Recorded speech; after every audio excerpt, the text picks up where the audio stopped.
At kinoronahan na kahapon ang Davaoeña beauty na si Katrina Ann Johnson bilang bagong Binibining Pilipinas International 2025. Dahil dito siya na ang magiging kinatawan ng bansa para sa Miss International Competition sa susunod na taon.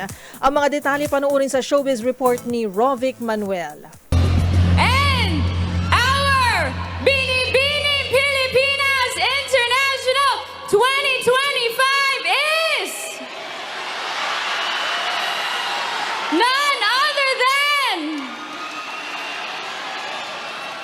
Binibini number 25! Katrina Johnson from Davao Province! Kinoronahan na bilang bagong Binibining Pilipinas International 2025 si Katrina Ann Johnson na tubong Davao Province sa katatapos lang na Grand Coronation Night. Dito tinalo ni Katrina ang 35 mga kandidata mula pa sa iba't ibang panig ng bansa sa finals night na ginanap sa Smart Araneta Coliseum. Sa Q&A portion, ipinakita ng Davaoeña Beauty Queen ang kaniyang beauty and brains sa tanong dito tungkol sa paglaganap ng fake news. Well, I think social media and the internet is such a blessing to all of us because it allows us to create a community online with people from all around the world.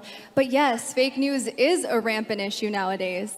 And to be honest with you, I think the best way that we can combat that is to make sure that we're educating people on how to discern information. We need to be aware, we need to regulate, and make our online communities a safe space for everyone. Thank you. Bukod sa corona, naiuwi rin ni Katrina ang Best in Evening Gown at siya na rin ang magiging kinatawa ng Pilipinas sa Miss International Competition sa susunod na taon. Habang ang nagpasa naman ng corona na si Binibining Pilipinas International 2024, Mirna Esguerra naman ang mauunang lalaban para sa Miss International 2025 sa darating na Nobyembre ngayong taon na gaganapin sa Japan. Samantala, si Annabel May McDonald ng Iligan City ang nanalo bilang Binibining Pilipinas Globe 2025 na siyang papalit sa trono ni Jasmine Bungay na itinanghal na second runner-up sa Miss Globe 2024. First runner-up naman si Dalia Vardecatab ang Bet ng Las Piñas habang si Kathleen Enid Espenido ng Siargao ang second runner-up. Bukod dito, nakuha rin ni Catab ang Best in Swimsuit at si Blessy Villablanca naman mula Antique ang nagwagi ng Best in National Costume. Sa Grand Coronation Night, nag-perform din ang P-Pop Kings na SB19.